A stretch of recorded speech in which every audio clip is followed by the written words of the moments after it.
I'm doing I guess, a last update on Lexapro, and I'm done with the medicine completely. No need for it at all, and it's been a while since I've taken it, quite a bit, and I had to kind of get back on it again, and then got back off of it. It's been well over a month. I've kind of compensated and replaced it with something more natural. You know, what can I say? It's worked. Is it expensive with no health insurance? Yeah, it's you know a pharmacy, a famous pharmacy has basically, I think it was at $84 for 15 pills. You do the math with 30. I doubt it's 160. It's a little bit less. I don't understand why medicine costs more if you get less, and it costs less if you get more.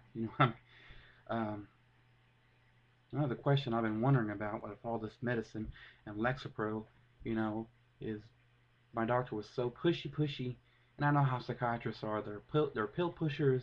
Now I understand. They want to give you the most expensive, newest medicine out there. I don't know if they get some kind of incentive or some kind of percentage from you know getting you to go to a pharmacy and get this medicine. I just could not afford to do something like that. It was just too much money. It helped me a lot. It gave me this little boost, this I don't care feeling, uh, to deal with things that I sadly cannot do without some kind of assistance. It's really hard. I mean, I didn't just sit there and just gave up and said, well, let's just have a chemical help me out a little bit here or a pill.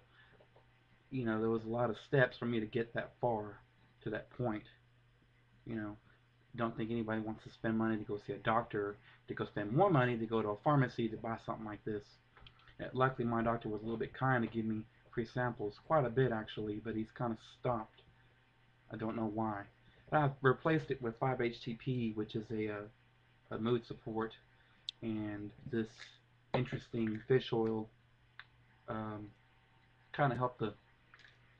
It's not a bad withdrawal from Lexapro, but you get this kind of whooshy feeling in your head, not like brain zaps from Paxil.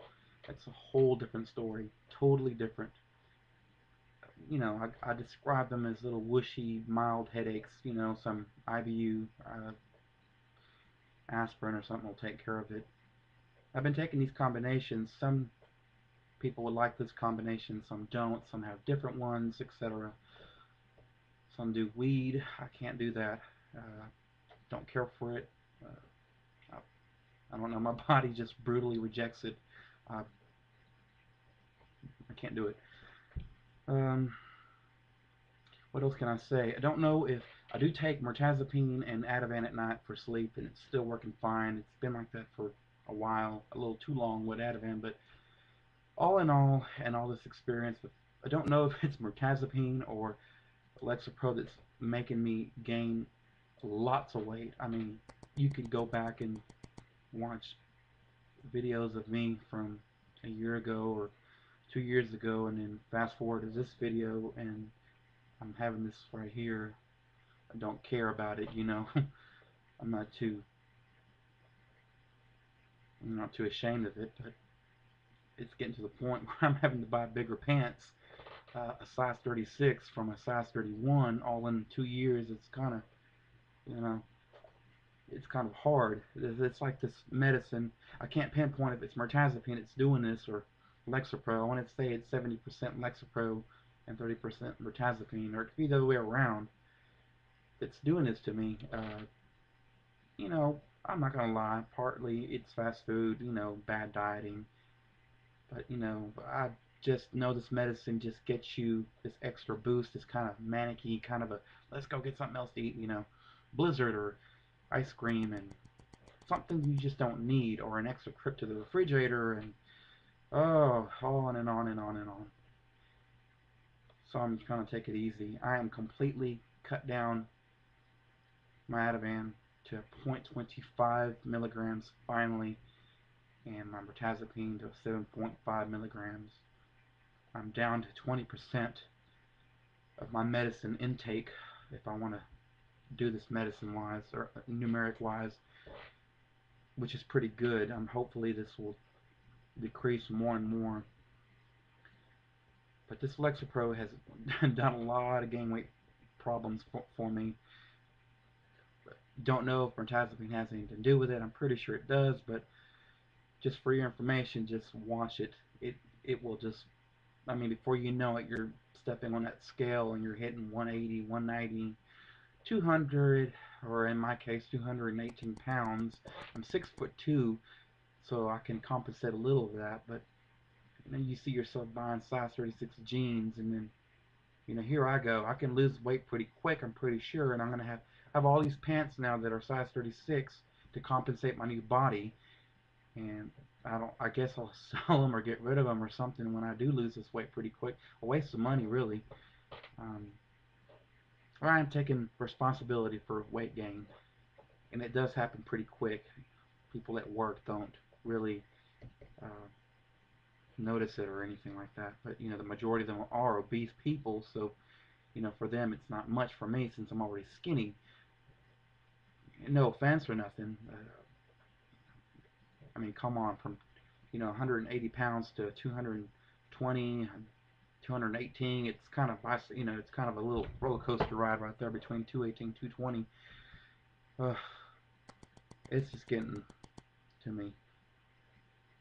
So I'm just kind of saying a little farewell video to Lexapro. It's helped a lot. It's just too expensive.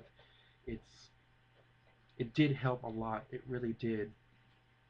In that moment, if you do need something like that just to help you, and you try to everything in your power to just, you know, handle your stress or your depression or whatever it is, it can help, and it does it pretty well after, if you do it every day, if you take it every day for at least over a month, you'll see those results kick in. People say, oh, it works after 3 days. I don't believe that. You have to give it at least a minimum if you want to speed things up, at least 2 weeks, but I want to say a month before you get the full benefit.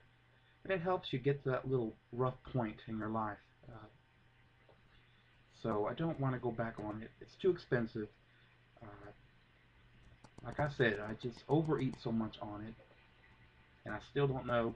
I could at least know for a fact now, since I'm just taking mirtazapine, which is an antidepressant that you take at night, and Ativan, which is a small dose, 0.25 milligram. At least I can now pinpoint if it is mirtazapine it's doing this. I'm pretty sure it probably is. Probably both of them, or all three of them, really. But all in all, my goal is just to completely lower myself off this medicine, and I'm getting there. I'm 80% close to it, and so for all you that's just now taking Lexapro for the first time, let it get in your system. It'll work. It'll help you. You know, anything from generalized anxiety disorder for a little mild anxiety attacks that you do get in the mornings. I mean, it works. It really soothes everything out. It makes it more smooth, and you deal with it and the stress and all that kind of stuff. It's not good to have something to help you. Well, I don't. It's hard to explain. It really is. I'm kind of lost for words here. It was like this big curtain right in front of me, and everything was just so fuzzy. It, I don't know if that makes any sense, but once you stop taking it, that curtain lifts up and everything seems more vibrant, and you see everything that's there that you wish you didn't know, like a hefty bill that you have to pay that that's pretty big, like an electric bill. For an example, I see an electric bill that I normally do get, and now it's just like, my God, it's horrible. And while on Lexapro, I just kind of didn't care, and I dealt with it, and I paid it. I would rather, have an emotion to deal with it realistically instead of being behind Lexapro. It kind of defeats the purpose of me even telling you to take it, but for a while it's good. For a long time, I don't see it being beneficial. You're the one that can only judge that pretty much. So just the last update on Lexapro, and just to see how you people could get some kind of idea, more insights on this. Experiences like this on YouTube will help a lot of people. Doctors aren't going to give you much insight. They're just going to give you the prescription note and send you off, and you pay your bill when you leave the office. So it's up to people like us and etc. to give you more insight on it. And good luck.